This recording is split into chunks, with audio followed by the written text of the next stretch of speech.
This is Pet Life Radio. Let's talk pets.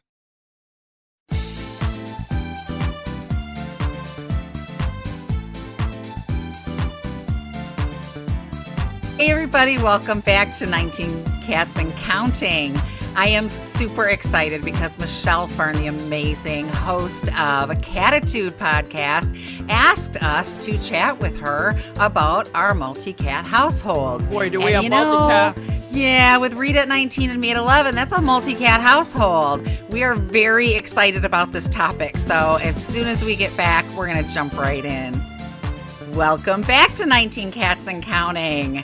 I teased you, we've got Michelle Fern with Rita and I discussing our multi-cat households, the myths, the benefits, and maybe a few struggles too. Oh, yeah. Thanks for joining us. Here we go. Always wondered, how do you handle, 3 cats, 5 cats, but 19, 11, how do you do that? It's challenging, and I have the great roots to prove it. Between you guys, you have 30 cats. That's like 30. I have 5. Yeah. I thought that's a lot. That's a lot of cats. But 30. I know.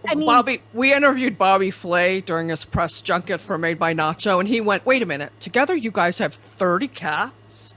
And then he said, I aspire to that. I don't know. Be careful. No, you don't. No. So I want to know, let's start from the beginning. How did it start? Did you decide one day, I need to have more cats? Or did everybody just, I have this stray and that stray, and they just started adding up? How did it all begin? Do you want me to start that, Linda? Yeah, go right ahead. All right. Well, I adopted I had 2 cats when I was married, and then I got divorced. I was single. I didn't have any pets. And the first one was we found a cat in the bushes where I worked that was abandoned by its mom. So, of course, I took it home, and then I thought she'd be lonely. So by then I had a different job, and somebody there said, oh, I have a kitten that needs a home. So there was number 2. And then another cat showed up outside my door and decided to walk into my apartment. So there was number 3. And it just snowballed from there. I moved cross country with 6 cats and moved back with 17 cats. I now have 19. I had 20 at one point. But I got involved in volunteering for rescues and shelters. So a lot of times those special needs cats, the unadoptable ones, the ones that we knew were never going to make it in the shelter, fell into my lap. Either the rescue people would call me, or later on the people in the shelter, especially once I moved here to the Carolinas, they're like, oh, we know you have cats and that you know all about cats, and we have this cat that has one leg that's got to be amputated, and she's 4 weeks old, and we have to euthanize her unless you take her. So yeah, I took her and her brother, and it just kind of went from there. I think Linda's happened a little differently, though. Linda? Before we go to Linda, I have a quick question. Yes. So your cats you're not fostering any, they're all yours. I started as a foster failure with some kittens for Save a Life Rescue, and Diana, who was the owner of Save a Life Rescue then, she said, oh, we just got these kittens and my barn's not ready yet and the heat's not working. Can you just take these 2? That was Pink and Boo Boo. Can you just take these 2 home for the week, and then you can give them back to me the next weekend? Well, of course, after spending a week in my house and then bringing them back to the Petco adoption events, they were so freaked out, and I just couldn't give them back to her. And then she got there, and I said, I'm sorry, Diana, I can't give these kittens back to you. I'm attached now. And she opened up her truck and said, look at how many kittens I have. Do you really think I wanted those 2 back? Oh, my gosh. Yeah. And then the next year, I fostered 4 kittens for her. And, yeah, they never left. Okay, I get the picture there. I get the picture. Yeah. Linda, how did yours happen? Well, so I love cats. And my daughters, Cassie and Lizzie, love cats. But my husband was a professed cat hater. You can find him with a cat snuggling in his lap at any time, night or day now. So, don't worry about the cats. But he wasn't going to have a cat. So I took my daughter and volunteered at a rescue, let her just pet cat, socialize cats, to give her cat fix. So we kept talking about this one cat, Subra. And finally, out of nowhere, Brian was like, okay, but just one cat. And, we thought pigs were flying. So we adopted the cat, and then I came home and told him the owner of the rescue says they do better in pairs. Okay, just two cats. And then we ran into her and a cat that had been with someone for years. They had to move and couldn't take the cat with them, so they sent it back to the shelter, and the owner was just so upset. And will you please okay, so just three cats. But then that cat needed a friend. So 4 is actually, I think, a really nice number. Cats go off and sleep somewhere. I was raised with dogs. I wanted somebody that was going to be with me all the time. So if you have 4, you have a pretty good chance of having somebody on your lap when you need them. So that was a good number for me. But then, much like Rita, things happen. There was a keat actually where Rita lives that had FIV and no one would adopt him, and she was full, so she keeps sending me these pictures. Yeah, she was at 20. So she keeps sending me these pictures of these eyes. I'm like, fine, I'll take this cat. Found out 7 months later he had a bonded partner, so she came in. So that's pretty much how it grew, and we were at 8. Which I'd like to say between 4 and 6 preferably, but then Warren passed away, and then my daughter had to move back home after her husband passed.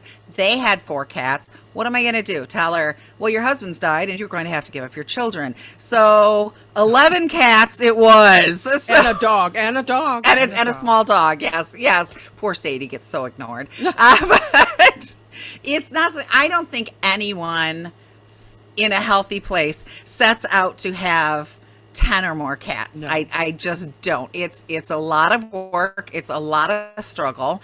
But it can be done. It can be done happily, and it can be rewarding.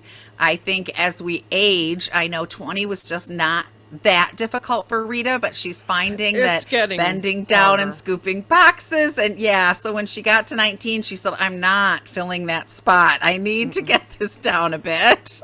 I think I made it clear to the shelter here in Lancaster that don't call me with any more, because I took 2 15-year-olds just before Christmas last year because they know me. My mom runs the Humane Society here in Lancaster, South Carolina.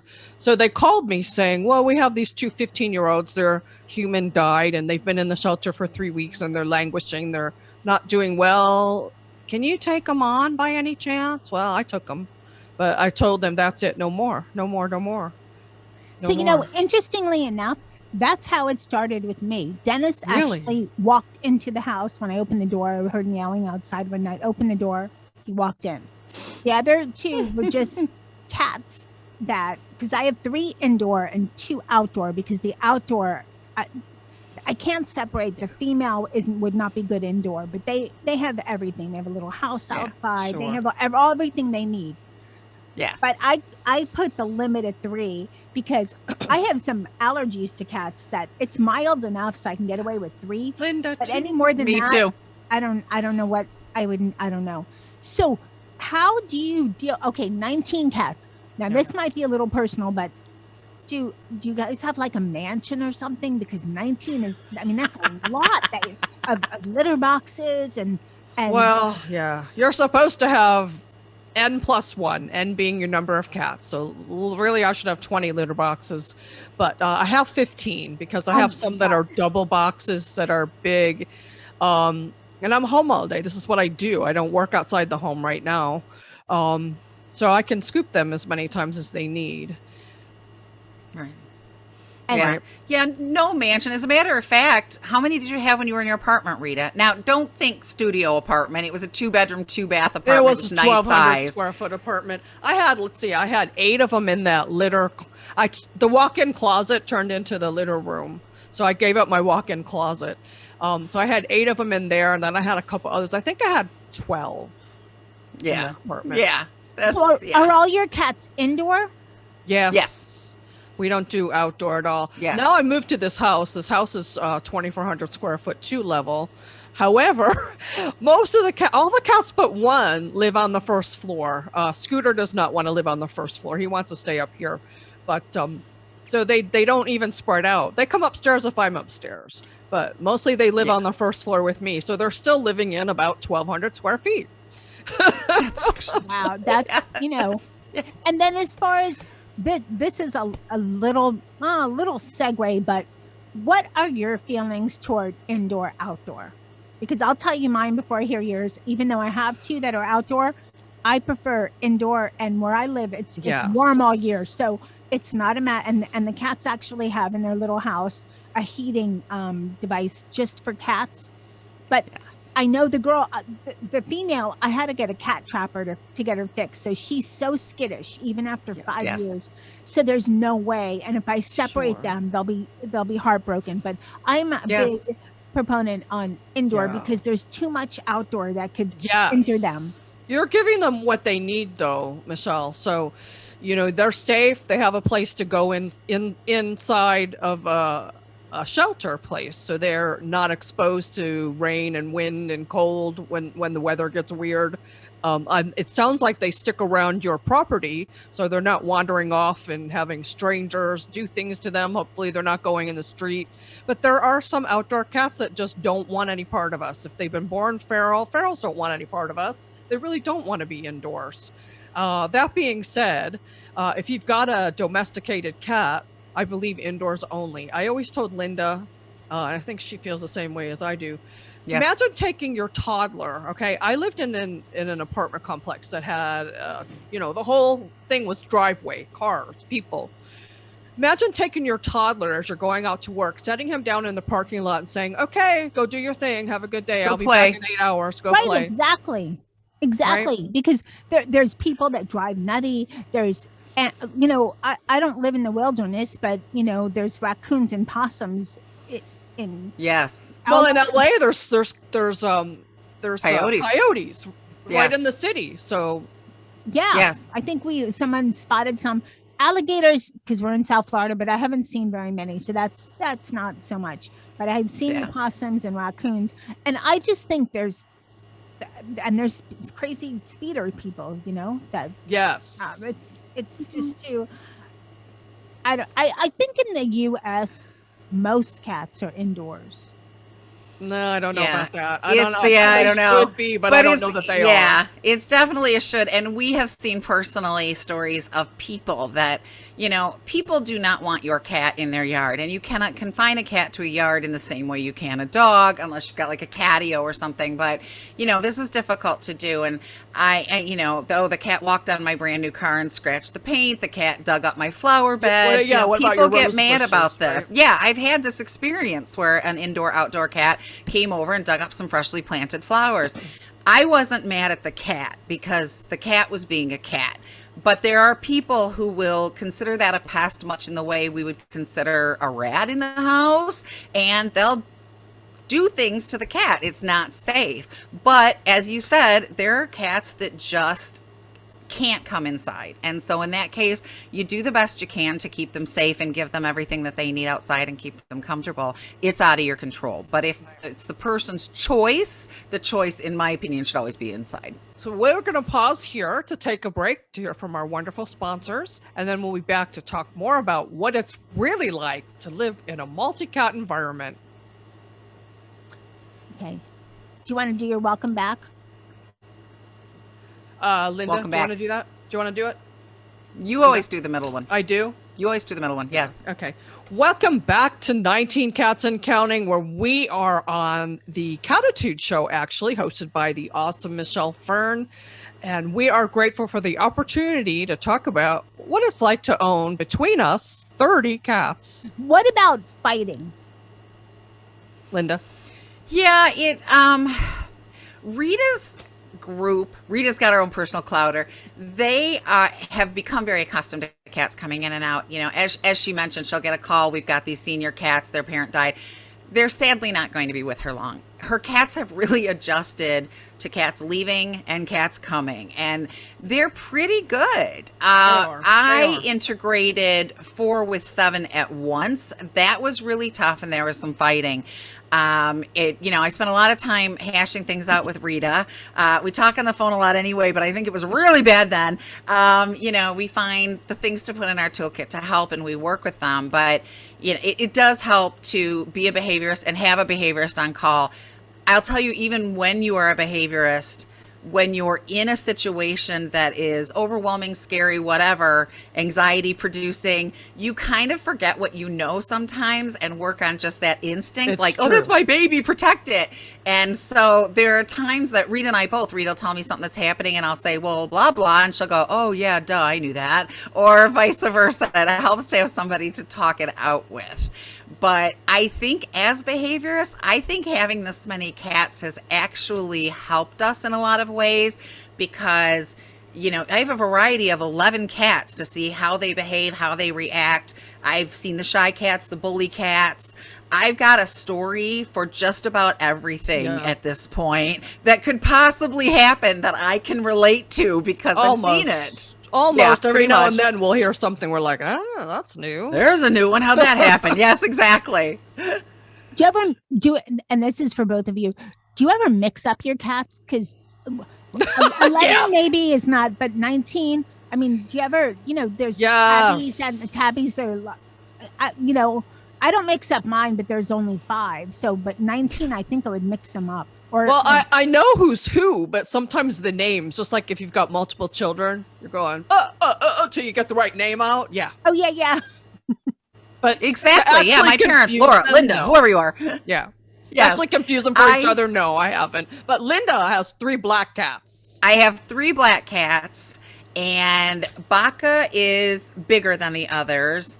Inky is a big boy, but not as big as Baka is, and Shadow is very small. However, if one of them just walks in and they're not standing together, there are moments when it's like, wait, who are you? So we tried putting a blue collar on Inky and a pink collar on Shadow, and then Baka's the one without the collar, but, you know, occasionally they take them off. So that can be a struggle. And then my daughter's cat, Harley, looks very, very similar to my cat, Karma, but Karma has some white on her paws and her chest. But if her back's to me, I don't know who you are.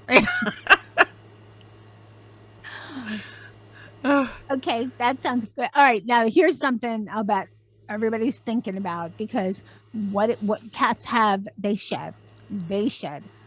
Dennis is part Maine Coon. He sheds a lot. So with 3 cats, I have to vacuum every couple days, or my significant other, he has to vacuum every couple days. So what about with 19 and 11 cats? Are you vacuuming every day? Linda has been to my house and she knows I'm the world's worst when it comes to vacuuming because I don't want to scare the cats. They hate it. They run, they hide, they panic like this thing's going to suck them up and spit them back out. So luckily I have hardwood floors, but I have 2 rooms upstairs with wall-to-wall carpet, and I have a big throw area rug in my living room that really needs to be vacuumed more than it is. So I'm very bad about that. And Linda, you've got hardwoods like I do, though. Yeah, we're pretty good about vacuuming at least twice a week. But as you said, Michelle, 11 cats, that's a lot of hair. So if I know someone's coming over, never surprise me. Always call first. Yeah.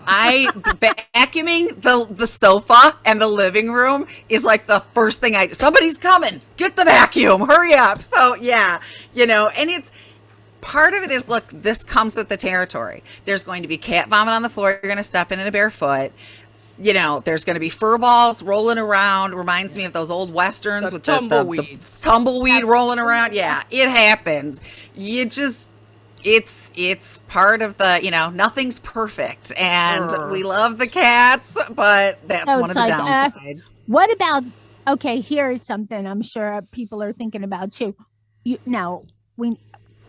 15 litter boxes, and Rita has, right? And Linda, how many do you have? I'm gonna have to do math. 1, 2, 3, 4, 5, 6, 7, 8, 9. I have 10. Ooh, so yeah, it's still not the correct number, but it's not as many as I'm supposed to. I think I have 4, and it's you have the right amount. 5. I have 5, and it smells sometimes. What do you do?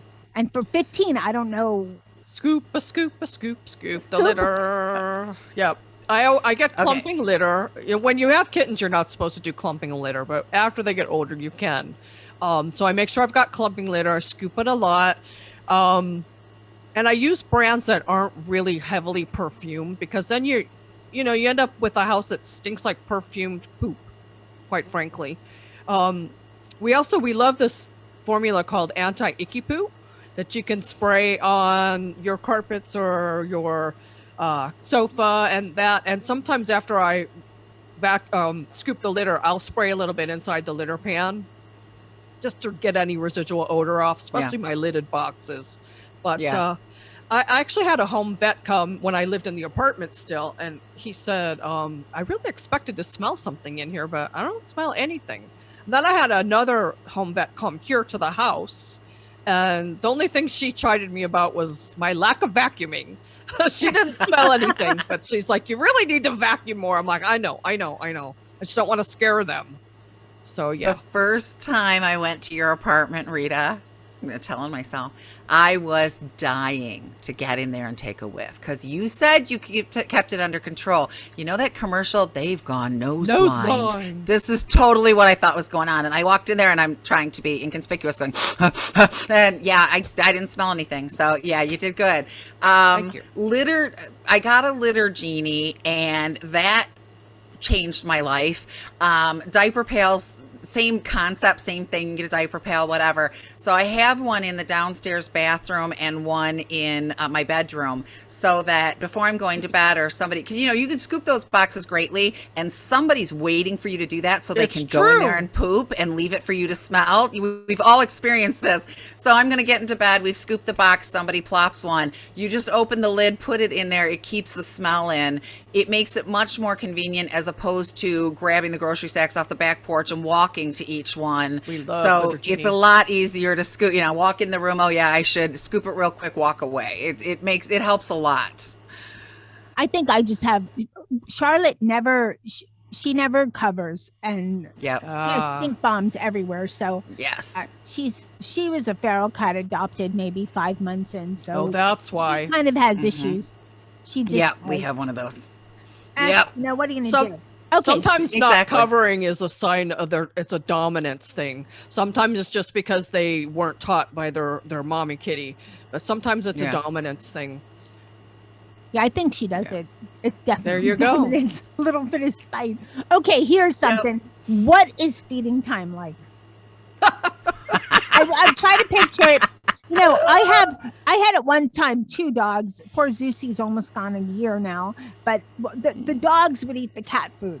So I got cat tree trays that actually Pet Life Radio started selling, and they're all raised. So this way the dogs don't eat the cat food. Now, funny enough, the cats eat the dog food because it's just Nicky. So we have the opposite problem. But Linda has that issue. Doing 5, it's not so bad. But I can imagine 19. 11. That must, I could do all 5 in maybe 10 minutes. But yeah. Well, I lay out downstairs. Linda's seen me do this numerous times, twice a day. I lay out, I think it's 24 bowls. The reason I do that is because some of the cats, they want the next bowl and the next bowl and next bowl. So I have to have more bowls than I have cats. And that's just for downstairs. Then I have to do a special upstairs trip to feed Scooter, who won't come downstairs even though he can. And I usually have stragglers following me upstairs for seconds. Linda witnessed. I usually go to the stairs and I say something like, the second serving will commence on the Lido deck for anybody who's interested in second portion, right? Watching her feed the cats is the funniest thing in the world. I told my daughter once when we were visiting, I feel like I should be helping her, but this is better than any TV show I've ever seen. So, she really caters. Now, this is not necessary, but she really caters to her cats. And so this one likes this and this one likes that. And so and you'll hear her talking to them and she'll be like, if I could just get a cup of coffee before, okay, I'll get this done. And then she'll say, why are you eating that? You don't like that one. And then, okay, fine, have this one. And then I guess I have to do this. So there's this whole running commentary going. And then okay, upstairs seating is coming, and some of them get served in the bedroom, and some of them get served here. That's true. I forgot about that. Yes, and so she's all over the house, and then some of them come back and act like they haven't been fed. It's absolutely hysterical. My cats are a little less spoiled than her cats. We open up the cans, we put down one bowl for each of them. They all commence in the kitchen. It is startling to come out. Like my husband does the evening feeding, and it is startling to walk into the kitchen and find 11 cats. Oh, that all video there you eating. did. You can't walk through the room. It's crazy. It's like the swarm or something. But yeah, it's not too much more work in that part for me. But my cats, I won't allow my cats to talk to Rita's cats and find out how spoiled they are, because there's going to be a problem. What about your dog? Does she try to eat the cat food? She knows to stay away from the wet cat food. She does eat the dry every once in a while, and I gave up. Pick your battles. Cat food makes dogs fat, and dog food's not good for cats because it's not pure. Usually, it's not pure protein, which is what cats need. Okay, now right on that level, right on the backing up on the question of feeding them all, is it expensive? I mean, I would have to have another 2 jobs to feed. Well, yeah, that's a challenge. I spend about $800 a month on Chewy, sometimes a little more if I'm doing a whole litter change out, scrubbing the boxes down. It's more because I'll have to order more litter. Yeah, but yeah, it's expensive. So please buy my book. I really need it. I really need the money. Book a behavior session. Something we must feed the animals. Well, and I love Chewy because... Where's your book? Where can we find your book? Yeah, it's on Amazon. It's on Amazon. It's called Sadie's Heart, and it's all about my cat who was not supposed to live past 6 months, but because I loved her so much, she lived to be almost 7 years. She had a ventral septal defect in her heart. So it's all about my journey of discovering that, finding right medications, helping her to live as long as possible. And then what do you do with that grief in the end? And there's some grief counseling resources in the back of the book. I'm going to cry just thinking about it. Purchase a box of tissues with the purchase of the book. Yeah. I blubbered like an idiot. So, Linda was my editor, and there might well be a few mistakes left in the book because none of us can read it again. It's hard to read through tears.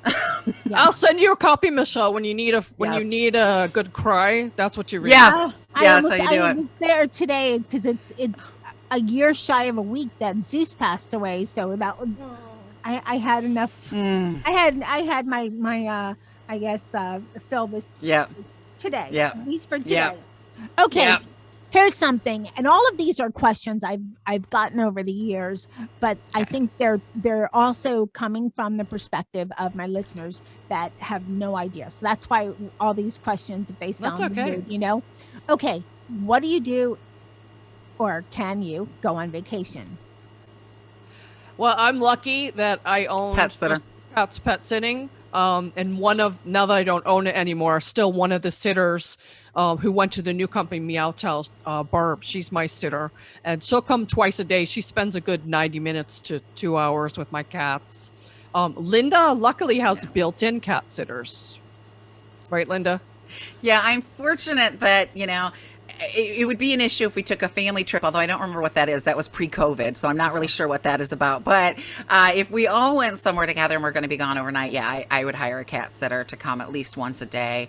But with there's automatic feeders and things you can do. The cat's not going to starve, but there's also trouble that they can get into, or they could get ill, or so. I won't let them go over 24 hours without being seen. Fortunately, all of my traveling in the last year and a half has been coming to see Rita and business stuff. So I usually bring one of my kids with me, and the other one is at home, and my husband. So they take care of it. That's the best way. If you can keep your cats in your home and have someone come and sitter come and take care of them or something, that's always the best. Yes. Cats don't board well. Cats don't board well at all. Unless you're having your house fumigated or something and there's a reason to get them out of the house, I don't recommend boarding. Yeah. I've been fortunate in all the years I've had pets or fur babes. I've never had to board. So I'm just grateful that I haven't, because I'm sure boarding places, it's nothing against boarding places. I'm sure they do a good job and whatever, but I think if they do better in their home and they do contained, because a lot of boarding places have to put them in a large crate just for safety reasons. So Could you see me taking 19 cats to a boarding facility? No. I think I need to have an Amex Black I didn't card even to write this afford question it. down, but what is the vet like?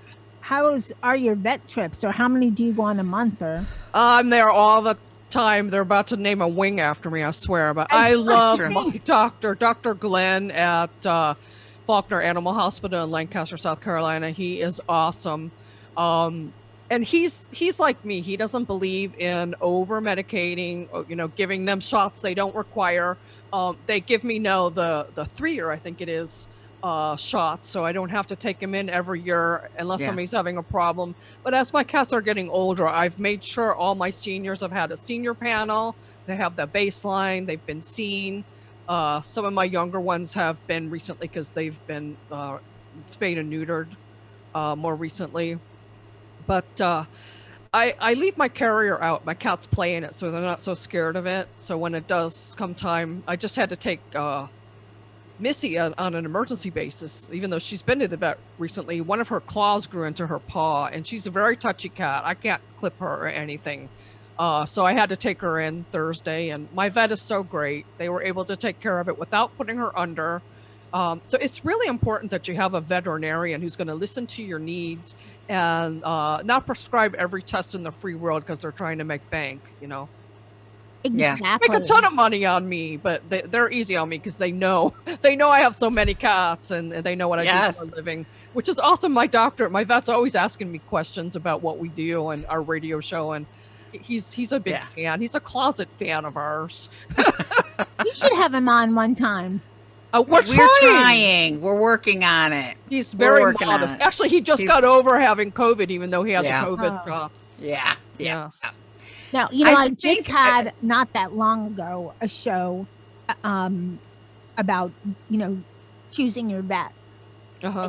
I might have been on Best Bets for Pets. I'm not sure, because it's, I agree with you. There's, and I've also talked a lot with Dr. Jeff Werber.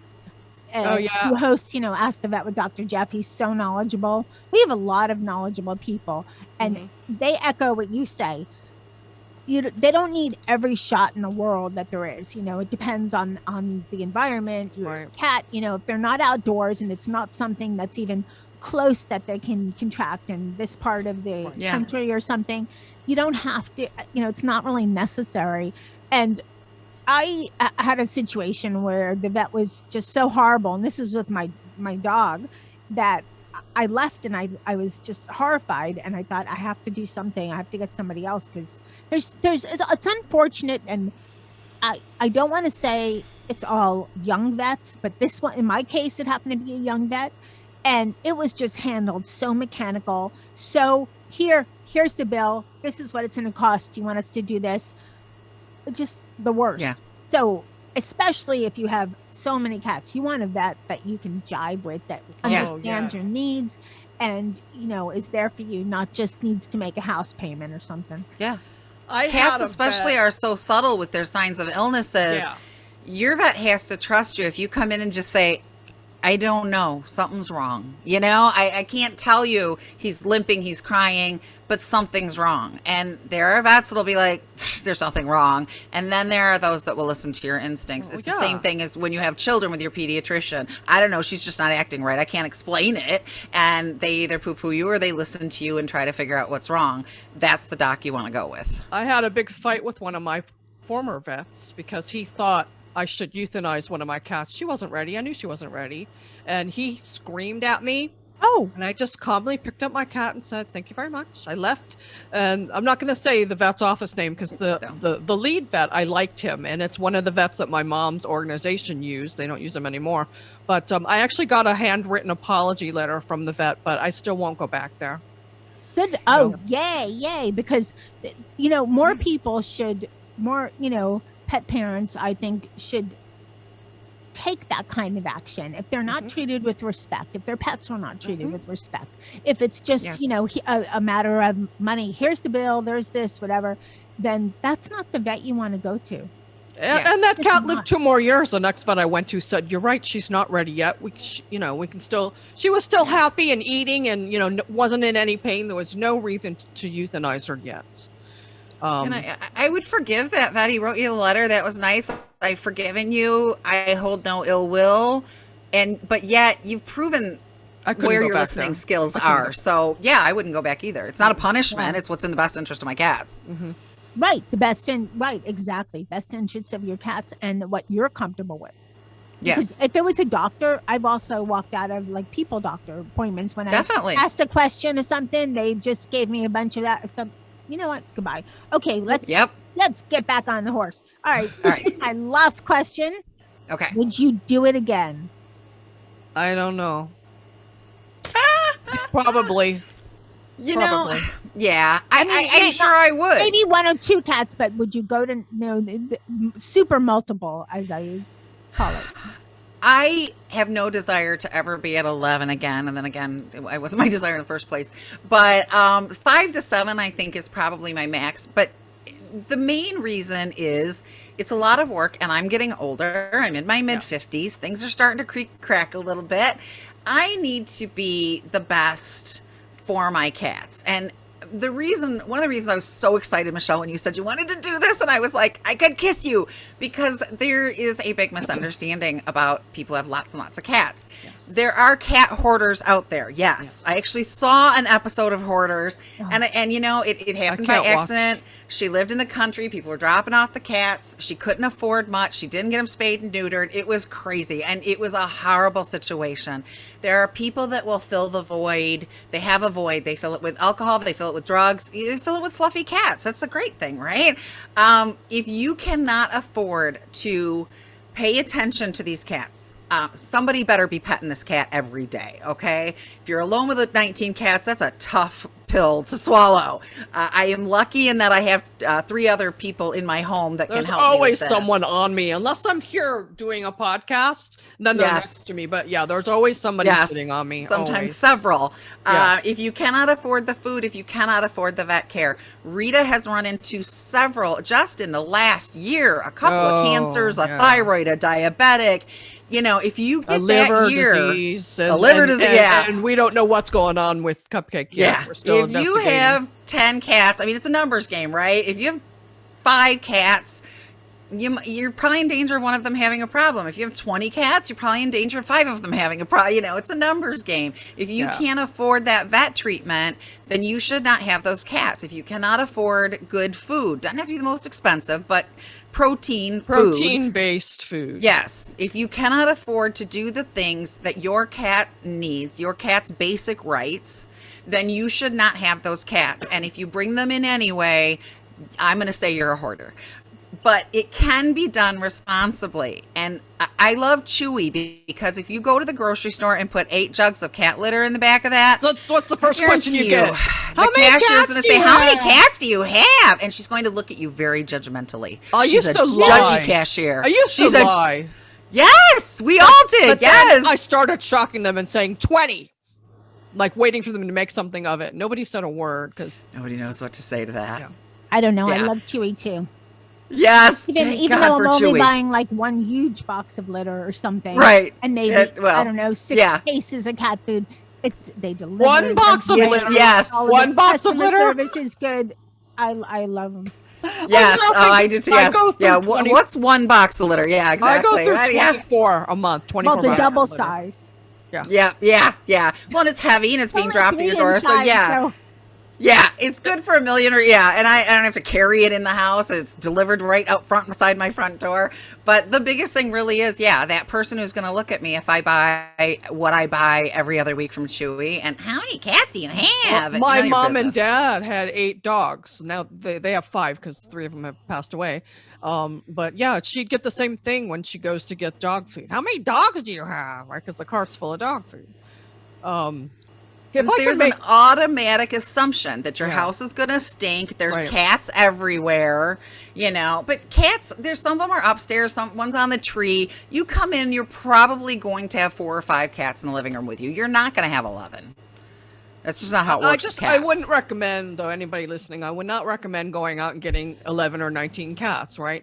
It happened to us because of our involvement with rescue and shelters. But, there's a lot of us out there, and in doing the pet sitting and the behavior counseling, we've discovered that a lot of people are out there that have the numbers we have because they've been involved in rescue or because they're in a situation where they live where people drop off cats all the time. And they hide it. They lie about it because they don't want to be judged. I was dating somebody for a very brief period in Los Angeles. Actually, we're just like hanging around as friends to see if we wanted to date. But at that point, I think I had 15 cats. And he just one day just yelled at me, "Why do you have 15 cats, Rita?" Like trying to get to this root cause of what's wrong with you, dear? What has caused the hole in your soul? And it's not that. That's not why I have them. But there are people who have them for that reason. You know what? Yeah. Listening to both of you, I want to say, and what is it their business? What is their business? You know, good. Yeah. If you choose to have, you know, that, I mean, I guess if I were to say something, I would say, well, you must have a lot of cats. What are your kind of cats do you have? Just to be curious, but I wouldn't be judgmental. I would want to know what kinds and, you know, the thinness. Oh, you know what? I lied. I have one more question. Do you guys have favorites? Yes. Yes. Just like when you have human kids, you have your favorites. And my sweetie pie is my absolute favorite because she looks like a kitten still. She's a tiny little thing. She's 2 years old. She's long hair, fluffy, beautiful, dilute calico. She's got Cattitude. And I just love that stinking little girl. She's my baby. She is. If you see Rita with her, that's her daughter. Yes, 100%. And truly, just as with kids, I love all of my cats. An equal amount would jump in front of a truck for any of them. Mm-hmm. But my Kismet that I got from North Carolina was FIV positive. Nobody wanted him. Somebody dumped him. He had been an in-home cat because when he got rescued, he was very purry and lovey and rubbing his face on.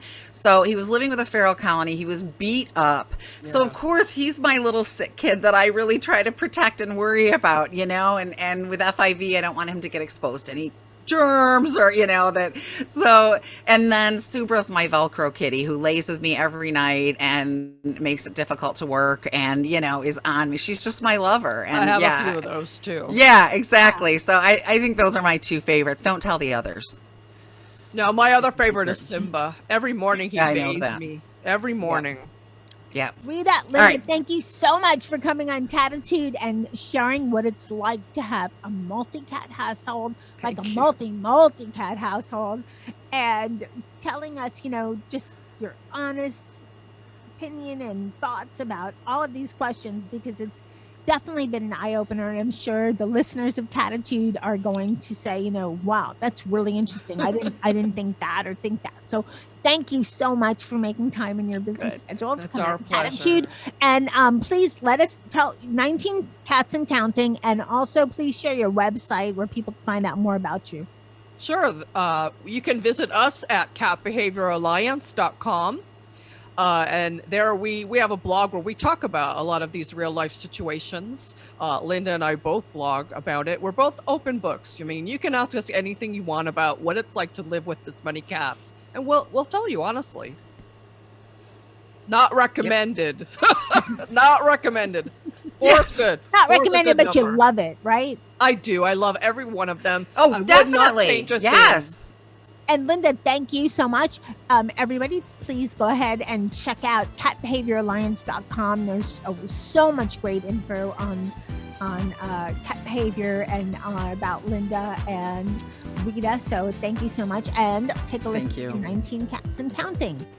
I want to thank Michelle Fern of Cattitude on Pet Life Radio for her interest in what it's really like to live in a multi-cat household. Linda and I both enjoyed sharing our experiences, and anybody has any questions about what it's like, feel free to visit our website, catbehavioralliance.com, check out our blog, The Daily Muse, and ask us what it is that we go through. You know, if you have questions about what it's like to have Maltese, feel free to ask the question. I'd also like to thank Linda Hall for being my partner in crime, my best friend, and my co-conspirator in all things cat, and Mark Winter for giving 19 Cats and Counting the space on Pet Life Radio. We so enjoy being part of the Pet Life Radio family. And don't forget, every day is Catter Day.